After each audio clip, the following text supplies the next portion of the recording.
போராட்டக்காரர்களை அடித்து கலைத்த போலீசார், காலில் விழுந்து மன்றாடிய போராட்டக்கள இளைஞர்கள். கொழும்பில் கடும் பதற்ற நிலை. இந்திய பெருங்கடல் பகுதிக்கு சுனாமி எச்சரிக்கை, அவசர தகவல். காங்கேசன்துறைக்கு இனி நேரடி கப்பல்கள், யாழுக்கு முக்கியத்துவம் கொடுக்க இந்தியா முடிவு. ஜாலில் பெருமளவு எரிபொருட்களோடு சிக்கிய நபர்.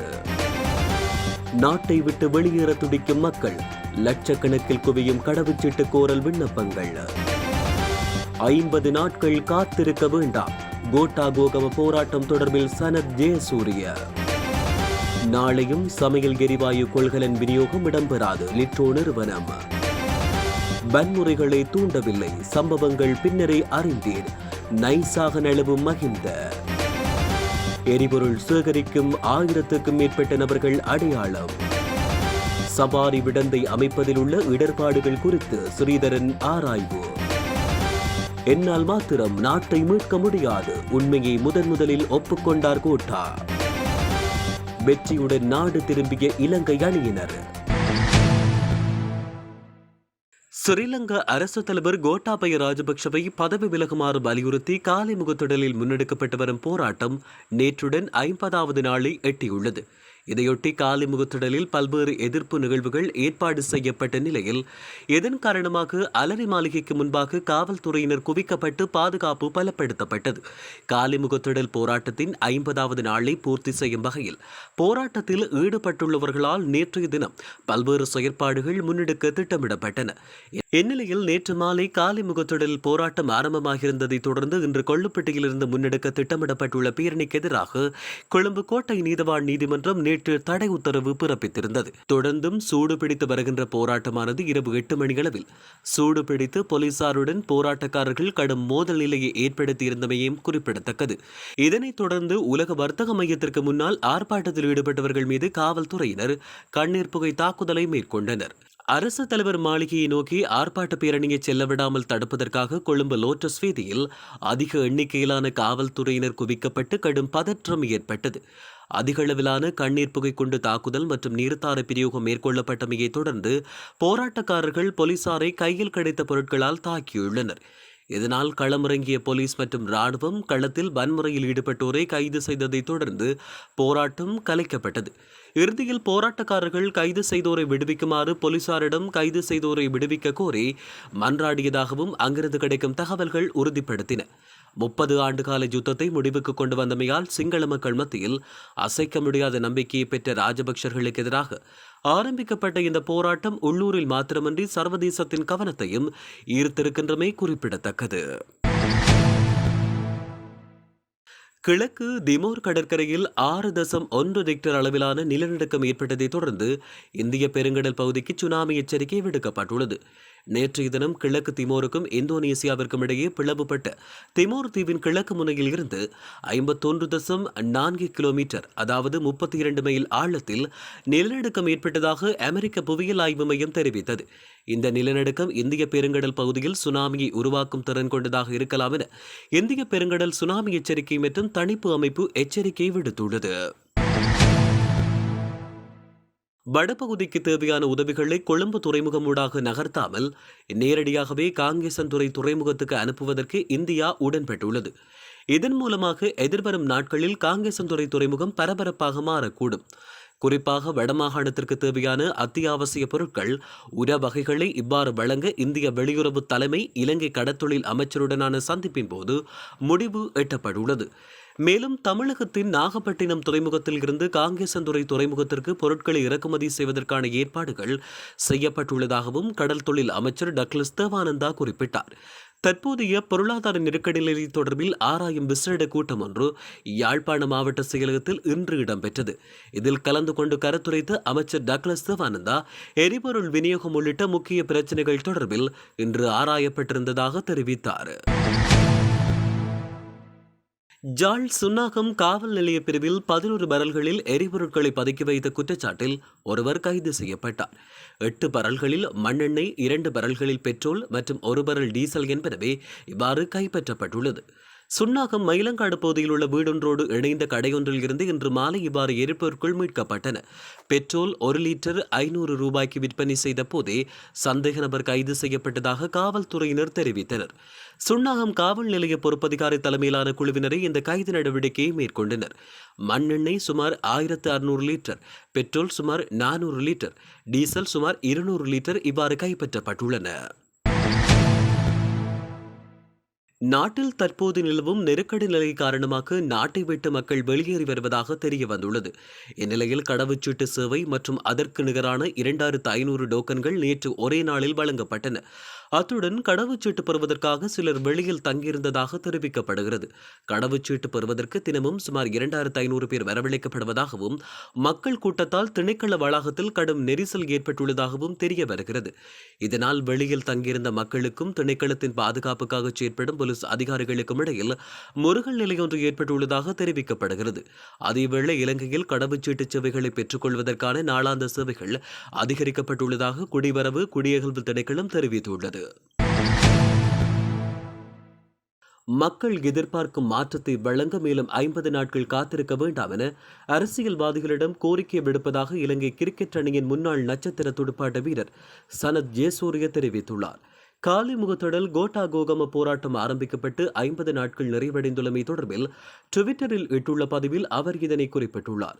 கொழும்பு காலிமுகத்தொடலில் ஜனாதிபதி கோட்டாபய ராஜபக்ஷ மற்றும் பொதுஜன பெரமுன அரசாங்கத்தை பதவி விலகுமாறு கோரி ஆரம்பிக்கப்பட்ட போராட்டத்துக்கு இன்றுடன் 50 நாட்கள் பூர்த்தியாகின்றன.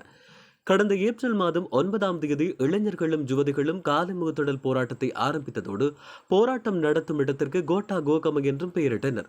இது தொடர்பான தன்னுடைய ட்விட்டர் பதிவிட்டுள்ள சரத் ஜெயசூரிய 50 நாட்கள் என்பது போராட்டக்காரர்களுக்கும் நாட்டிற்கும் கடினமான நாட்கள் எனவும் கூறியுள்ளார்.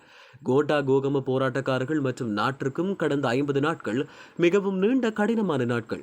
அரசியல்வாதிகளை தயவு செய்து நாங்கள் எதிர்பார்க்கும் மாற்றத்தை வழங்க மேலும் 50 நாட்கள் காத்திருக்க வேண்டாம். நாடு இருளாகவும் ஆழமாகவும் இருக்கிறது என்று நான் மக்களுக்கு கூறுகிறேன். எனினும் நாம் உறங்குவதற்கு முன்னர் பல மைல்கள் செல்ல வேண்டும் என்பது உறுதி எனவும் சனத் ஜெயசூரிய ட்விட்டர் பதிவில் தெரிவித்துள்ளார். நாளைய தினம் சமையல் எரிவாயு விநியோகம் இடம்பெற மாட்டாதென லிட்டோ நிறுவனம் அறிவித்துள்ளது. இதன் காரணமாக விற்பனை நிலையங்களில் எரிவாயுவுக்காக காத்திருப்பதை தவிர்க்குமாறு பொதுமக்களிடம் கோரிக்கை விடுக்கப்பட்டுள்ளது. இதேவேளை எரிவாயு விநியோகத்தை எதிர்வரும் திங்கட்கிழமை முதல் முன்னெடுக்கக்கூடியதாக இருக்கும் எனவும் லிட்டோ நிறுவனம் அறிவித்துள்ளது. நேற்று முதல் இலங்கையை வந்தடையவிருந்த 3500 மெட்ரிக் டன் எரிவாயு தாங்கிய கப்பல் நாட்டிற்கு வருவதற்கு மேலும் தாமதமாகும் என லிட்டோ நிறுவனம் தெரிவித்துள்ளது. குறித்த கப்பலுக்கு இலங்கையில் எரிபொருளை வழங்க முடியாமையால் எரிபொருளை பெற்றுக் கொள்வதற்காக அந்த கப்பல் இந்தியாவுக்கு சென்றுள்ளதாக லிட்டோ நிறுவனம் தெரிவித்துள்ளது. இதன் காரணமாக குறித்த எரிவாயு கப்பல் நாளைய தினம் இலங்கையை வந்தடையும் என லிட்டோ நிறுவனத்தின் தலைவர் விஜித கேர தெரிவித்துள்ளார். இதற்கமைய எதிர்வரும் திங்கட்கிழமை முதல் எரிவாயு விநியோகத்தை முன்னெடுக்கக்கூடியதாக இருக்கும் என்றும் அறிவிக்கப்படுகிறது. எனவே எதிர்வரும் 2 நாட்களுக்கு எரிவாயுவை பெற்றுக்கொள்ள வரிசைகளில் காத்திருக்க வேண்டாம் என லிட்டோ நிறுவனம் பொதுமக்களிடம் கேட்டுக் கொண்டுள்ளது. காலிமுகத்திடல் மற்றும் அலரி மாளிகைக்கு அருகில் கடந்த 9ஆம் தேதி கலவரமான சம்பவங்கள் நடந்ததை தான் அன்றைய தினம் மாலை நேரத்திலேயே அறிந்து கொண்டதாக முன்னாள் பிரதமர் மஹிந்த ராஜபக்ஷ தெரிவித்துள்ளார். அப்படியான சம்பவங்கள் நடக்கப் போகிறது என்பதை முன்கூட்டியே தெரிந்திருந்தால் அவற்றை தடுக்க நடவடிக்கை எடுத்திருப்பேன் என்றும் வன்முறை சம்பவங்கள் நடக்கும் என்று அறிந்திருந்தால் கட்சியினரை அலரி மாளிகைக்குள் அனுமதித்திருக்க மாட்டேன் என்றும் அவர் குறிப்பிட்டுள்ளார். இந்த சம்பவங்கள் தொடர்பாக தான் தூண்டுதல் எதனையும் மேற்கொள்ளவில்லை எனவும் மஹிந்த ராஜபக்ஷ தெரிவித்துள்ளார். கடந்த 9ஆம் தேதி நடந்த வன்முறை சம்பவங்கள் தொடர்பில் குற்றவியல் விசாரணை திணைக்கள அதிகாரிகளிடம் விசேட வாக்குமூலம் ஒன்றை வழங்கும் போதே முன்னாள் பிரதமர் இதனை கூறியுள்ளார். முன்னாள் பிரதமர் மஹிந்த ராஜபக்ஷ சுகவீனமாக இருப்பதாக அறிவிக்கப்பட்டதன் காரணமாக கொழும்பில் உள்ள விசேட இடமொன்றில் அதிகாரிகள் அவரிடம் வாக்குமூலத்தை பதிவு செய்தனர். மஹிந்த ராஜபக்ஷவிடம் மீண்டும் வாக்குமூலத்தை பெற வேண்டுமா என்பது சட்டமா அதிபரின் ஆலோசனைக்கு பின்னர் முடிவு செய்யப்படும் என குற்றவியல் விசாரணை திணைக்கள அதிகாரிகள் குறிப்பிட்டனர். தமது தேவைகளுக்கு மேலதிகமாக எரிபொருளை சேமிக்கும் நபர்கள் சுமார் 1200 பேர் வரையில் தற்போதைக்கு இனம் காணப்பட்டுள்ளதாக அறிவிக்கப்பட்டுள்ளது. மின்சக்தி மற்றும் எரிசக்தி அமைச்சர் காஞ்சன விஜயசேகர இன்று நடைபெற்ற செய்தியாளர் மாநாட்டின் போதே இதனை தெரிவித்தார். ஒரே நபர் அல்லது ஒரே வாகனம் பல்வேறு எரிபொருள் நிலையங்களில் ஒரே நாளில் எரிபொருள் பெற்றுக்கொள்வதை கண்காணிக்கும் வகையில் போலீசாருடன் இணைந்து மின்சக்தி மற்றும் எரிசக்தி அமைச்சு புதிய செல்போன் செயலி மொபைல் ஆப்ஸ் ஒன்றை நிறுவியுள்ளது. அதன் மூலமாக தற்போதைக்கு தமது தேவைக்கு அதிகமாக அடிக்கடி எரிபொருள் பெற்றுக்கொள்ளும் தனிநபர்கள், ஒரே நாளில் வெவ்வேறு இடங்களில் எரிபொருள் பெற்றுக்கொள்ளும் தனிநபர்கள் மற்றும் வாகனங்கள் தொடர்பான தகவல்கள் பதிவு செய்யப்பட தொடக்கப்பட்டுள்ளன. கிளிநொச்சி சோலை நகரில் நீண்ட காலமாக இருந்து வந்த சவாரி விடந்தையை அமைப்பதில் உள்ள இடர்பாடுகள் குறித்து தமிழ் தேசிய கூட்டமைப்பின் நாடாளுமன்ற உறுப்பினர் சிவஞானம் ஸ்ரீதரன் ஆராய்ந்துள்ளார். அப்பிரதேசத்தில் உள்ள பொது அமைப்புகளின் பிரதிநிதிகளுடன் குறித்த விடந்தை அமைந்திருந்த பகுதிக்கு நேற்று சென்ற அவர் விடயங்கள் தொடர்பில் கேட்டறிந்து கொண்டார். உருத்திரபுரம், சிவநகர், சோலைநகர், ஊற்றுப்புலம், புதுமுறிப்பு உட்பட பல கிராமங்களில் வசிப்பவர்களால் பல ஆண்டுகளாக இயங்கி வந்த விடந்தைக்குள் திடீரென வனவள திணைக்களம் எல்லையிட்டிருப்பதால் பாரம்பரியமாக நடைபெற்று வந்த சவாரி போட்டிகள் நடத்த முடியாமல் இருப்பது தொடர்பில் கேட்டறிந்து கொண்டார். குறித்த விஜயத்தின் போது நாடாளுமன்ற உறுப்பினருடன் தமிழரசுக் கட்சியின் மத்திய குழு உறுப்பினர் ஜெயக்குமார், புதுமுறிப்பு கிராம அபிவிருத்தி சங்கத்தின் தலைவரும் புதுமுறிப்பு தமிழரசுக் கட்சியின் அமைப்பாளருமான தங்கராசா உள்ளிட்ட கிராமங்களின் பொது அமைப்பின் பிரதிநிதிகள் என பலரும் கலந்து கொண்டனர். என்னால் மாத்திரம் நாட்டை பொருளாதார நெருக்கடியில் இருந்து காப்பாற்ற முடியாது என அரசு தலைவர் கோட்டாபய ராஜபக்ஷ தெரிவித்துள்ளார். அத்துடன் பொருளாதார நெருக்கடிக்கு தீர்வு காணும் திறன் ரணில் விக்ரமசிங்கவுக்கு உள்ளதாகவும் அவர் உறுதியளித்துள்ளார். அமைச்சர்களுடன் நடத்திய விசேட கலந்துரையாடலின் போதே அரசு தலைவர் இதனை தெரிவித்துள்ளதாக வெளிவிவகார அமைச்சர் பேராசிரியர் ஜி.எல். பீரிஸ் ஊடகங்களிடம் தெரிவித்துள்ளார்.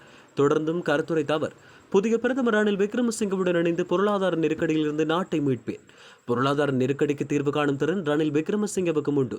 அதனால் தான் அவரை புதிய பிரதமராக நியமித்துள்ளதோடு நிதி பொருளாதார ஸ்திரப்படுத்தல் மற்றும் தேசிய கொள்கைகள் அமைச்சு பொறுப்புகளையும் அவரிடம் ஒப்படைத்தேன். அதேவேளை திறமை மிக்கவர்களை அமைச்சரவைக்கு உள்வாங்கி வருகின்றனர் என்றும் அவர் இதன்போது குறிப்பிட்டார். பங்களாதேஷ் அணிக்கு எதிரான டெஸ்ட் தொடரை கைப்பற்றிய இலங்கை அணியினர் நாடு திரும்பியுள்ளனர். பங்களாதேஷுக்கு எதிராக மிர்பூர் பங்களாதேசிய விளையாட்டரங்கில் நடைபெற்ற ஐசிசி உலக டெஸ்ட் சாம்பியன் தொடரின் இரண்டாவதும் கடைசியுமான போட்டியில் இலங்கை அணி 10 விக்கெட்டுகளால் வெற்றி கொண்டு 2 போட்டிகள் கொண்ட டெஸ்ட் தொடரை 1-0 என்று கைப்பற்றியது.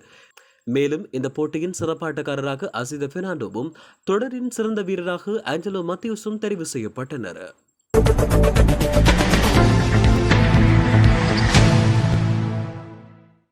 போராட்டக்காரர்களை அடித்து கலைத்த போலீசார், காலில் விழுந்து மன்றாடிய போராட்டக்கள இளைஞர்கள், கொழும்பில் கடும் பதற்ற நிலை.